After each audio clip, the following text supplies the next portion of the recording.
Good evening. A gyrocopter has plummeted into a waterway southeast of Melbourne, killing the pilot. Another man survived the crash at Cannons Creek, the chopper coming down after hitting power lines. Seb Costello has the details.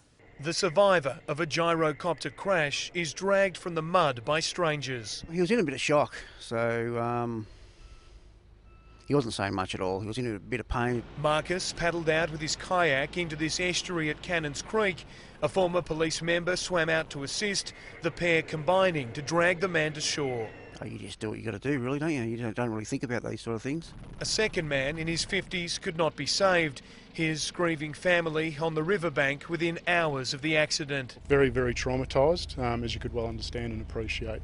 The aircraft had accidentally been flown into nearby power lines. A bright spark and a flash. The nose come up, the tail went down and basically just smashed straight down into the water. Michael was by the water with his two daughters. He quickly called 000. In shock. It was hard to watch, and basically we were just hoping that everyone was okay. The aircraft took off from Tyab Airfield at 11 a.m. The pair were bound for Tooradin but came down just after midday in Cannons Creek. The survivor, a man in his 30s, was airlifted from the scene to the Royal Melbourne Hospital with head and collarbone injuries. He's said to be in a serious but stable condition.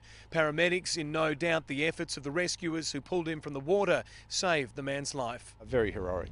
The downed power lines led to outages in the nearby area. We're going to have no power for 2 days. Apparently we're going to have power back on in a couple of hours. Warnote's going to be out for a day or two. Search and rescue police assisted in retrieving the body of the deceased pilot. Efforts to remove the downed chopper took around 5 hours. Seb Costello, 9 News.